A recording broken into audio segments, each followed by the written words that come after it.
गाउँ सहर सारा गुन्जाउने यो हो रेडियो सान्वी 96.4।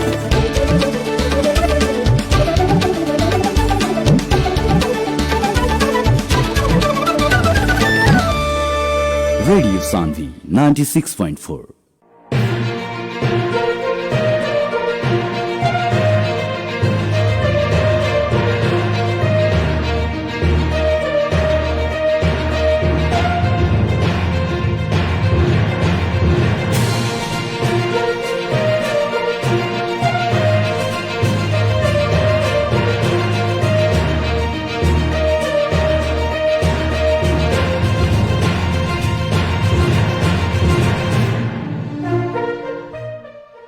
नमस्कार, हार्दिक स्वागत बा रेडियो सान्वी 96.4 मेगाहर्ट्ज के प्रस्तुति कार्यक्रम सवाल जवाब में।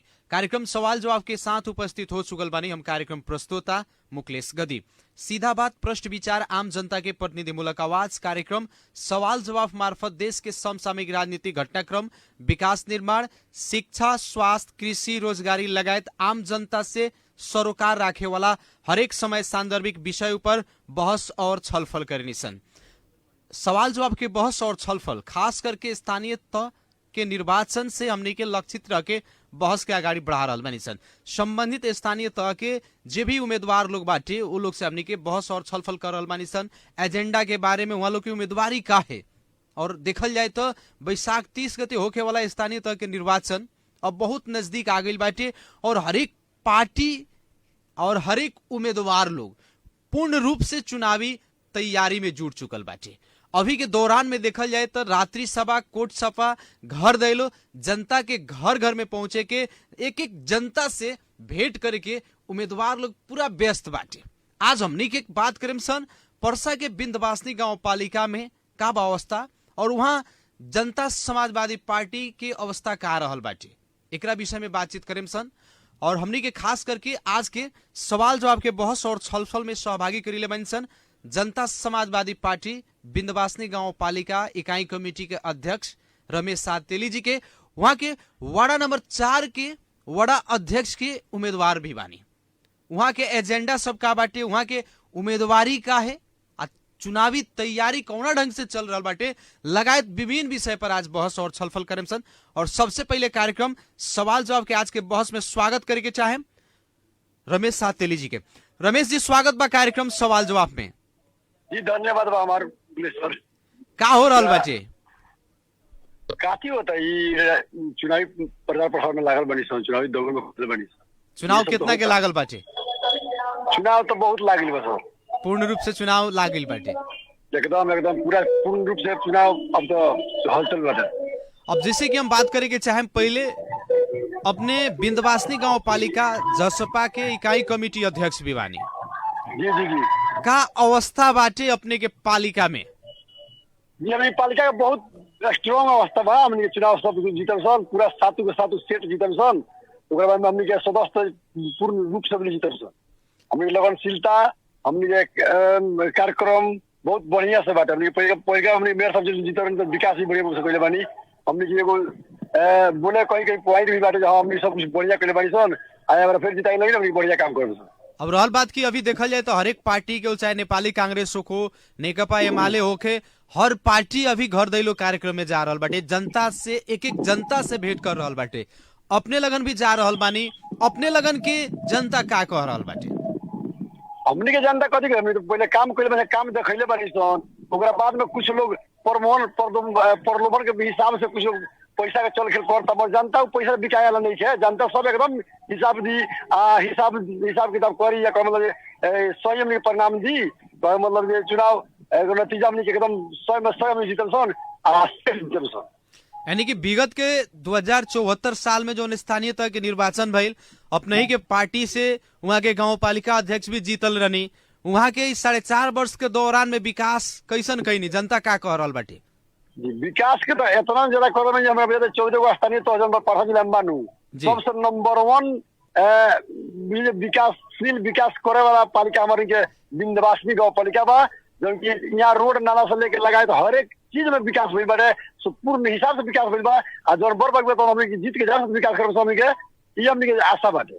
बीतल समय में वहाँ के गांव पालिका अध्यक्ष जी के एगो कहीं न कीजिए एगो नाम रहे, चर्चा में रहनी। अब की बार कैसन बाटे वहाँ के चर्चा? देखिए तकरीबन नाम के चर्चा रहे, पूरा काम के चर्चा बा। काम हमने कैले बने से काम के चर्चा बा, गांव गांव में काम के चर्चा बा। कुछ लोग विपक्षी दल वाले जो पैसा छीट-छाट करता लोग, उसे जनता हमने के ना अथी हुई आ मतलब हमने के जनता सही सही से सुनी, हमने के साथ दी, हमने पूरा जिज्ञासा बा, हमने के भरोसा बा, हमने के विश्वास बा। यानी कि अपने लगन के काम बोल रहा बाटे अभी अपने के पालिका में एकदम हर एक गली गली में बोल रहा बा, हर एक गांव गांव में बोल रहा बा। श्रीलाल मोदी ये काम करावलो, श्रीलाल साकानू काम करावलो, विद्यार्थी गांव पालिका मेयर के काम करावलो, ई जसपा पार्टी के एगो मेयर के काम करावलो, एकदम संपूर्ण हिसाब से बोल रहा बा। लेकिन अबकी के चुनाव में बहुत सारा कैंडिडेट लोग जो बा अपने के पालिका में खर्चा बहुत सुन रहल बानी सन, कर रहल बा लोग, अपने लगन के केंगा बाटे? देखिए सर, सबसे पहले के बाद जे खर्चा करी तो पहले अपन गाला न बनाई। जी हमने तो खर्च ना करू, हमने काम कइले बानी सन। ना जे खर्चा करता ओकर ज्यादा चर्चा बाटे, आपने लगन के चर्चा नहीं के कादून कुछ चर्चा नहीं है सर। खर्चा कब खर्चा चर्चा रहेला, खियान नाम रही, मुंह बंद होल बात तोड़ा गई, जनता सब मूल्यांकन करता थे नु जी, सब जनता मूल्यांकन करते। हाँ जे खियाओ तो छीट के खियाओ तो लूट के खाई, नोच के खाई, सोच के वोट दी। इस सारा जन नहर में मतलब ये आवाज बा। यानी कि बिंदवासनी गांव पालिका के जनता पैसा पर लोभाए वाला नहीं है, एकदम ना 100% लोभाएला नहीं है, कोनो किस्म से लोभाएला नहीं है। एकदम वहाँ के जनता सचेत बाटे, पैसा के कितनो खर्चा करी लेकिन वोट देवे के बेरा उ लोग सोच समझ के देवेला। एकदम एकदम दिले हाँ ईमानदार आदमी, लगनशील आदमी, कोनो बेरा जाके बोलनी बतियालनी के उसे भेंट घाट करनी, वैसे आदमी चुनी, एकदम चुनी। 24 घंटा जनता में रहे वाला की चुनी। ए बार कहूँ से आके ठेकेदारी करके ठेकेदार राजनीतिक ठेकेदार करके वो लोग ना लोग चुनी। जे 24 घंटा जनता में लगानी करता, जनता में रहता, जनता एक काम करता और चुनी। जी, विगत में देखल जाए आम जनता जौना हिसाब से संरचना ना बुझले रहे, और देखल जाए तो अपने के पालिका के बात कही जाए विभिन्न किस्म के उम्मीदवार लोग के जिता दिलक। लेकिन अब की बार जनता के आवाज का बाटे, निरंतर अपने भी देखल जा रहा बाटे कि दिनों रात जनता के घर में जा रहा बानी, घर दैलो कार्यक्रम कर रहा बानी, का बा जनता के आवाज का आ रहा बाटे? जनता का देखिए सर, जनता सब कुछ जानता। जनता का मतलब का भाई सब कुछ देखी, सब कुछ विचार करी, आ विचार कैला में एकदम अपन मतदान के वो करबे करी। आ कब पहले के बात करी, जनता का था न रहे, जनता का था रहे, नेता लोग का था न रहे। लोग कहे मतलब बुझते हैं राजनीतिक पैसा हमने के बिजनेस बना ले, बिजनेस में जान सन हमने 5 करोड़ लगाए सन, 10 करोड़ कमाए सन, तो ओकर हिसाब किताब सब जनता रखता, हिसाब किताब करबे करी। जी, अब रहल बात खास करके समग्र में अगर बात कही जाए तो बिंदवासनी गांव पालिका जसपा के पकड़ में रही। जी एकदम 100%। अपने भी वार्ड नंबर 4 में उम्मीदवारी दिले बानी वार्ड अध्यक्ष के। जी जी, अपने की उम्मीदवारी काहे खातिर? देखिए हमारा उम्मीदवारी काहे खतरा, हमारा घर में जौन भी 5 वर्ष में हमने वार्ड में काम ना हो सकल, ना काम कैले लोग, हमने कुछ मेयर से काम करे बानी सन, आधा अधूरा काम रह गइल बाबर। हमने का जनता कहलो जो जनता जनार्दन कहलो लोग जो रमेश जी उम्मीदवारी दी, वो हिसाब से हमने उम्मीदवारी देनी सन। हमनियों के जिज्ञासा हो हमें जनता के सेवा करते नहीं सन, जनता लोग 300% सेवा करते बानी, एगो सीट लेके सेवा करी, मतलब एगो जगह लेके सेवा करी, वो हिसाब से उम्मीदवारी में दिया है। जी, अपने उम्मीदवारी देले बानी वार्ड नंबर 4 में बहुत सारा हर एक पार्टी से वार्ड अध्यक्ष के कैंडिडेट लोग बाटे, अपने भी उम्मीदवारी देले बानी जनता समाजवादी पार्टी नेपाल से। खास करके अगर बात कही जाओ अपने के एजेंडा सब का रहल बाटे? हमारे एजेंडा वार्ड नंबर 4 के ये बा जे मतलब जे हम अपना जनता के कुछ दिन देवे वाला बानी, जे कहे मतलब हमारे जनता हमारा वार्ड में से ना जा सके, बिरगंज में ना जा सके, कोनो बड़ बीमारी होगा तो मतलब सुख सुविधा होते ये मिले, हमने के हर एक चीज के सुविधा व्यवस्था हो जाए। किसान लोग खेती पाती में घर में दिक्कत ना होके हमने कृषि मीटर के व्यवस्था करी सन, कृषि मोटर लगाई सन, खेत में पुल लगाई सन, हमने के जौन भी विद्यालय बाटे विद्यालय बोर्डिंग खड़िया चलो, हमने के इंग्लिश मीडियम चलो, जौन की 10,000 के मास्टर लोग पढ़ाता इंग्लिश, हमने के मतलब 30,000 के मोर आयोग से बहर मास्टर आवता लोग, टीचर सर लोग आवता लोग, तो वो लोग हमने के खेती करम से आग्रह करम से वो लोग हिसाब बढ़िया से पढ़ाई लगी, ताकि शिक्षा हमने बढ़िया से मिलो, हमने गाँव के लोग शहर में न जाओ, हमने के वह जिज्ञासा बाटे। अभी तो अपने कृषि के बात कहनी की जे कृषि मीटर जड़ान हुई हर खेत खेत में पोल जड़ान कइल जाई, यानी कि कृषि में आधुनिकीकरण होई। वैसे ही शिक्षा में नमूना कृषि कर बुझी ओकरा के हमनी के अनुदान देम सब व्यवस्था करम सब कम लोग माल जाल निकल माल जा रखो कृषि मॉल के व्यवस्था कइल जा। हमनी के दिन पर दिन खेत बजियाई जता रे एमे खेत में ताकत निकल रहत हमनी के वो व्यवस्था करम जो किसान लोग के भी माल रखे लोग दूध हमारा कम मतलब बुझी 80 रुपए 90 रुपए लीटर हो गई। हर एक गाँव घर घर में गाय भैंस रही तक मतलब दूध के महंगाई कम हुई। हमनी के जो की गोबर खातर बा घर के जो खातर बा हमनी के यूरिया के डीएपी के बचत हुई। हमनी के पैसा लगाने ना हुई। हमनी किसान लोग को बहुत फायदा हुई। वो हिसाब से काम करें सर। अब जैसे कि अपने जौना पालिका में बानी, जौना वाड़ा के वाड़ावासी बानी, वहाँ देखल जाए तो 90% लोग कृषि पर आधारित बाटे। जी जी। और किसान लोग के समय पर बिया नहीं खे मिलत, खाद नहीं खे मिलत, ये एगो जौन समस्या बाटे, इस समस्या के बारे में अपने के का एजेंडा रहल बा, का सोचले बानी? हमनी के सोचले बानी समय से पहले जी, समय से पहले एगो स्टॉक रख जाए ओकर जितना हमनी के वार्ड में किसान लोग बा कृषक लोग बा उतना के बीज लिया के स्टॉक कर जाए, खाद लिया के स्टॉक कर जाए आ 50% अनुदान में देवल जाए। जे मतलब वो जनता के दुख ना हो को कौन प्रकार के दिक्कत ना हो को कहे कि जब वोट दे बहुत अमूल्य मत हमनी के देता है आ देवे के चाहता आ दी तब हमनी जीतम सन। तो वो जनता के हमनी के नंबर करे चाहता जो अपन मत दे के जिताओ हमनी के आ ओकरा बाद में काम हमनी से लाभ लो लाभ उठाओ वो हिसाब से काम करो सभी के। यानी कि किसान के हर एक समस्या में अपने अगाड़ी खड़ा बानी रमेश साथ तेली जी। एकदम 100% हम खड़ा बानी। एक और बात अपने कहनी है शिक्षा में, सामुदायिक विद्यालय में देखल जाए तो अपने एगो बात कहनी है कि यहाँ दक्ष जनशक्ति लोग बाटे, आयोग से आयल टीचर लोग बा, फिर भी बोर्डिंग के तरफ पढ़ाई नहीं के होते। एकरा प्रति अपने के सोच बा कि सामुदायिक विद्यालय जो अपने के वाड़ा में बाटे वो बॉर्डिंग के तरफ पढ़ाई हुई?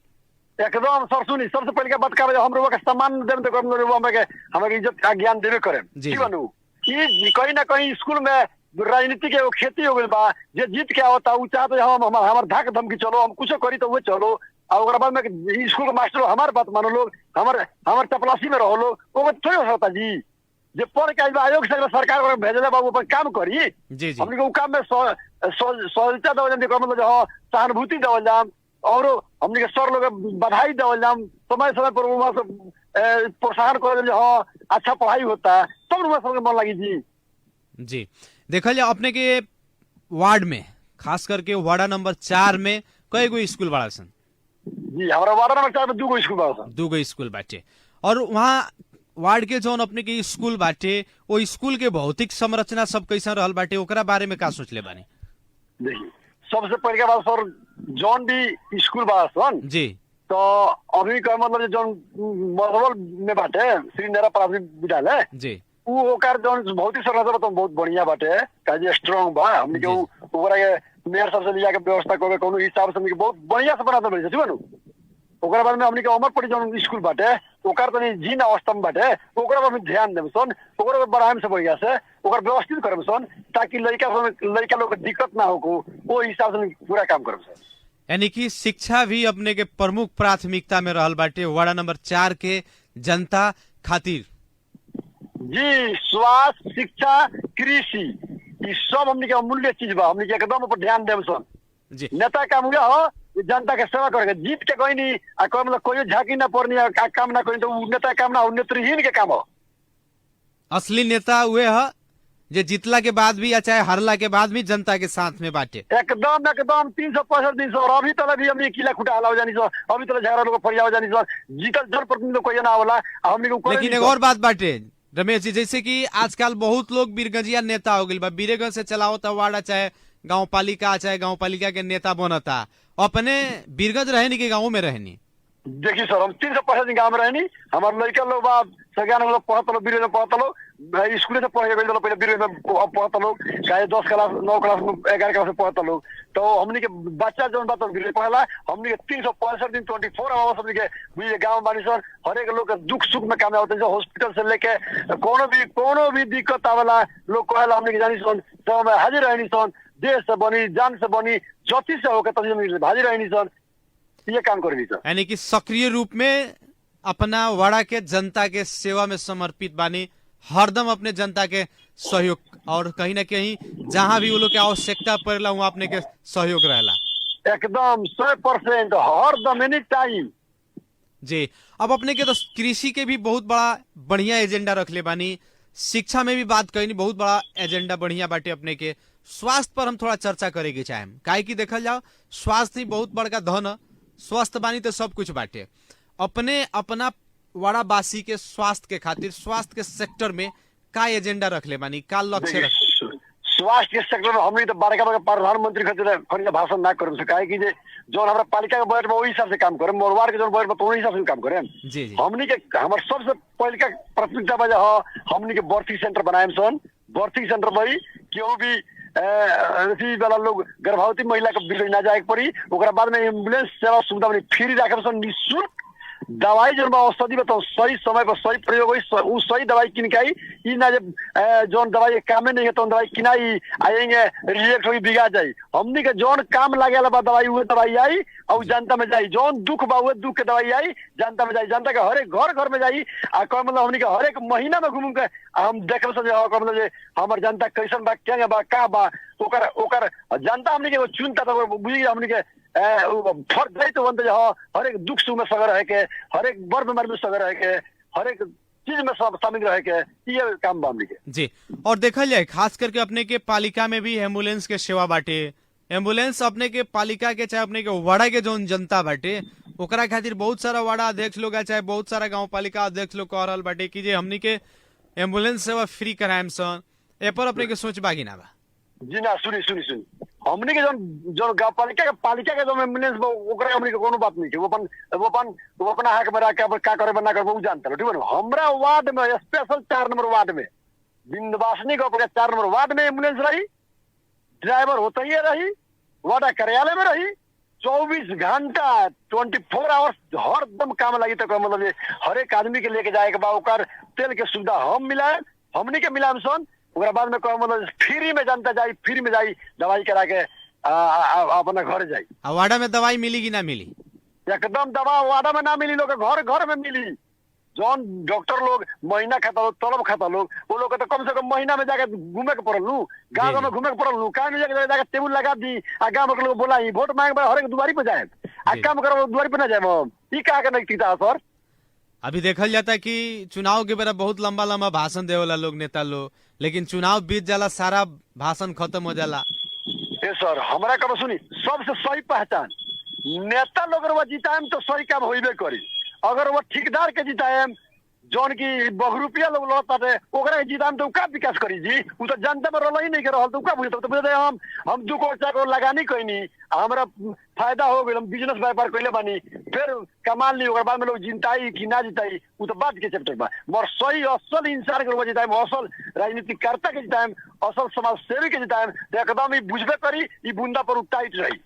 अपने जौन वार्ड में बानी वार्ड में देखल जाए तो दलित लोग भी बहुत बाटे, दलित लोग के उत्थान खातिर अपने का सोचले बानी? जी देखिए सबसे पहले का दलित लोग सब्सिडी बजट सब लोग गैस गैस गैस गैस बटले बा ठीक बनू जी जी बहुत गैस बटाइले बा। हमार सब्सिडी बजट हम कार्ड बनवाए दलित कार्ड, जौन दलित कार्ड बा हमारा वादा वासी लोग जौन दलित कार्ड बाटे गरीब वर्ग के बाटे वो कार्ड पर हम सब्सिडी लगाए ताकि लोग गैस लिया के जरा के आ सिलेंडर खाली धर न दो, सिलेंडर ले बेच ना दो, काहे कि जो फिर पता ना बाहर हो।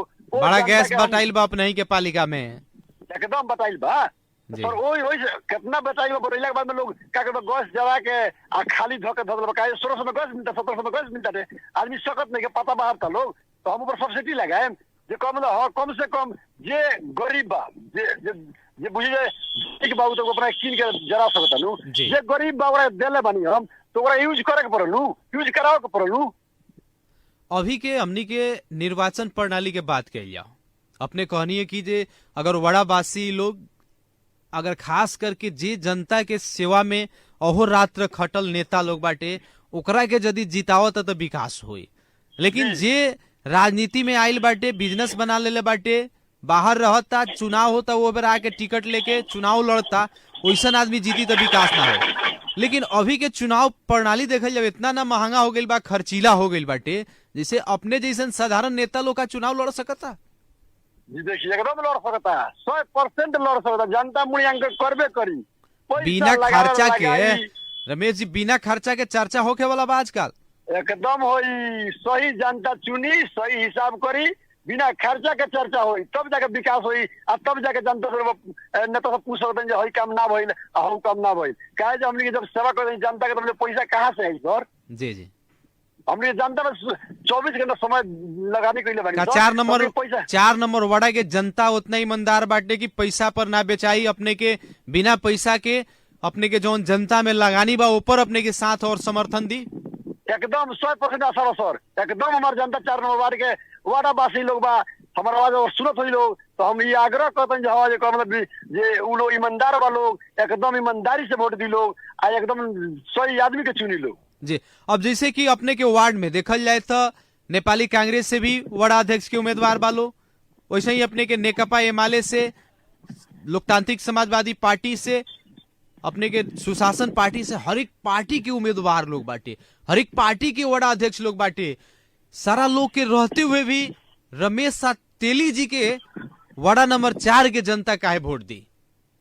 जी वो काम बानू सर, वो बात बा कम बात ये बजे कम मतलब 24 घंटा के लगानी कर जनता में।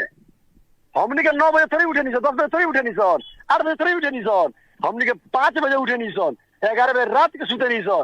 वो बड़ा मोबाइल हमने खुला रहेला, कोनो बड़ा केहू के दुख भइल फोन करे, हेलो एम्बुलेंस बुलाओ, तुरंत फोन करे नहीं सर, एम्बुलेंस बुलाओ नहीं सर, हॉस्पिटल में जानी सर।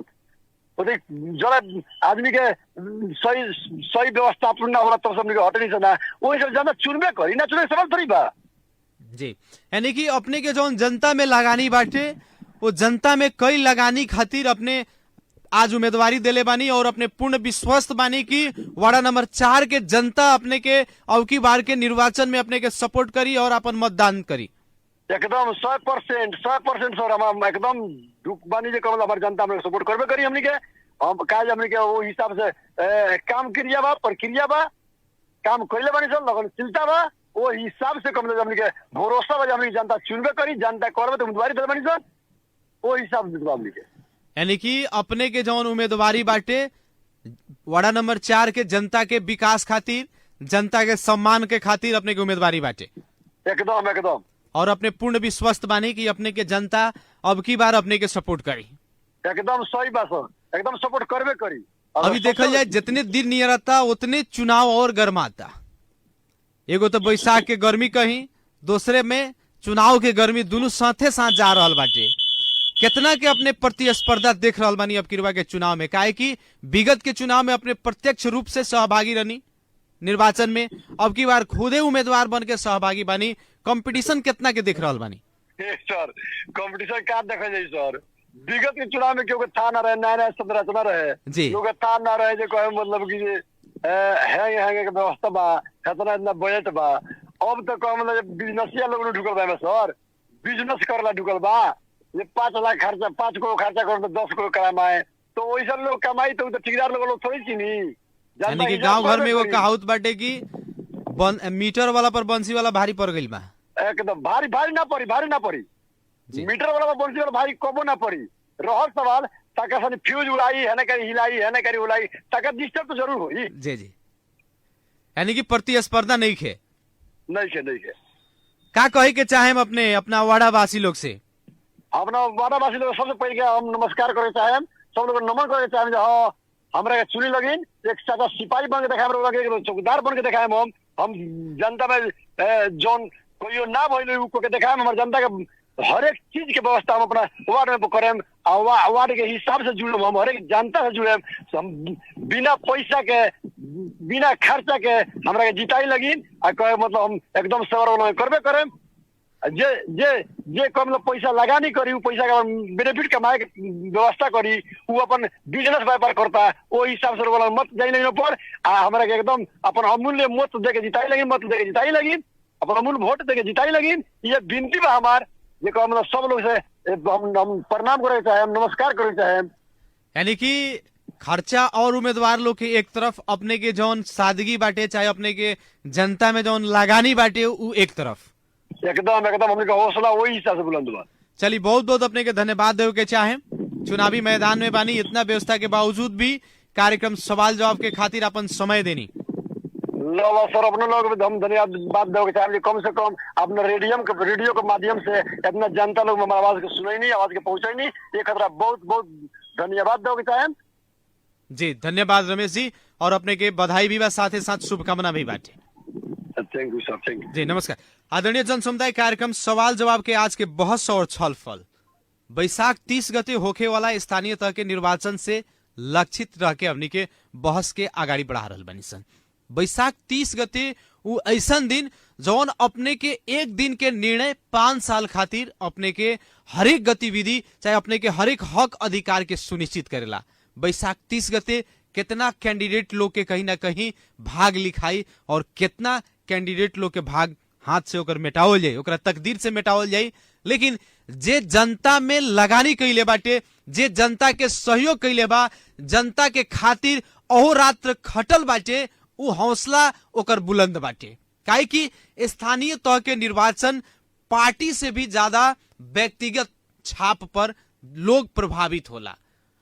स्थानीय तह के निर्वाचन ऐसा निर्वाचन है जहां अपने पार्टी के ना बरू व्यक्ति चुन के वोट दी, जे वो पद के लायक बाटे, जे अपने के भावना के बुझ सकताटे, अपने के काम कर सकताटे, उ पद जौन बाटे उ पद के जिम्मेवारी बहन कर सके, अपना ढंग से जनता के जौन चाहना बाटे, समाज के जौन आवश्यकता बाटे, जितना भी वाड़ा के मतदाता बाटे, चाहे वो वाड़ा के जितना भी जनसंख्या बाटे, उस सारा क्यों के समेट के विकास के गति के आगाड़ी बढ़ावे, आम जनता के जन भावना के समेट के वो अपन योजना बनावे, अपने के खातिर वो हरदम अपन कहीं ना कहीं समय समर्पित कर सके, वैसन व्यक्ति के चुनल जरूरी बाटे। काहे कि स्थानीय तह के निर्वाचन विगत के स्थानीय तह के निर्वाचन के तुलना में अब की बार के स्थानीय तह के निर्वाचन के प्रतिस्पर्धा देखल जाए तो जोड़ तोड़ से बाटे। हरेक पालिका में, हरेक वार्ड में, हरेक पद के खातिर प्रतिस्पर्धी लोग ज्यादा बाटे। तो कहीं ना कहीं जहां बेसी प्रतिस्पर्धा होला वहां सही व्यक्ति के छनौट होला। लेकिन एगो हमनी के समाज के विकृति अभी जौन देखल जा रहल बाटे, पैसा पर बेचाए के, अपन मत बेच देवे के, 2-4 पीस मांस और 1 बोतल दारू पर भ्रमित होके लोभ में पढ़ के जौन हमनी के वोट देवे निसन, गलत जगह पर मोहर मारे निसन, ओकर हमनी के 5 वर्ष तक भरपाई ना कर पावे निसन। ऐसे अपने लगन से हम कहे के चाहे इ कार्यक्रम के मार्फत से हमनी के बार बार बेनती कर रहल बानी सर।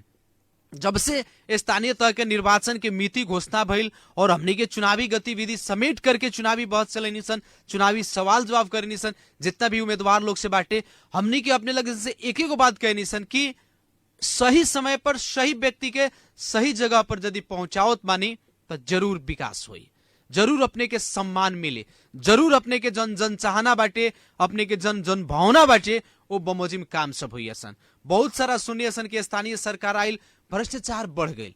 भ्रष्टाचार कब बढ़ी? अभी देखल जाए राजनीति में, जे राजनीति में लागल व्यक्ति बाटे, वो मध्यम वर्ग के बाटे, वो हरदम अपने के सेवा में समर्पित बाटे, जनता के काम कर रहल बाटे, जनता के सुख दुख में साथ दे रहल बाटे, जनता के जहां आवश्यकता पड़ता वहां जाता, वैसन व्यक्ति लोग के लोग कम एथी करता।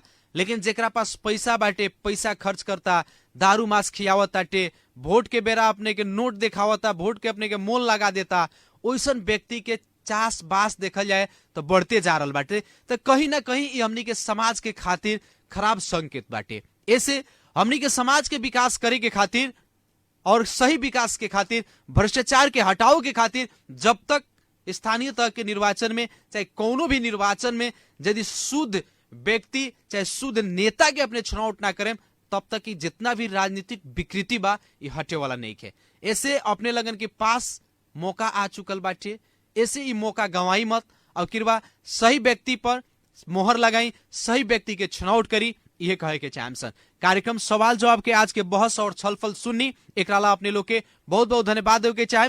विशेष धन्यवाद आज के हमनी के कार्यक्रम सवाल जवाब में अपन समय देनी बिंदवासनी गांव पालिका जसपा एक गांव पालिका इकाई कमेटी के अध्यक्ष रमेश तेली जी के धन्यवाद देवे के चाहे। प्राविधिक मित्र अनर्जित यादव जी के भी ढेर सारा धन्यवाद देते हुए कार्यक्रम सवाल जवाब के आज के बहस और छलफल से हम कार्यक्रम प्रस्तोता मुकलेश गदी आज के खातिर विदा चाहत बानी। प्रणाम।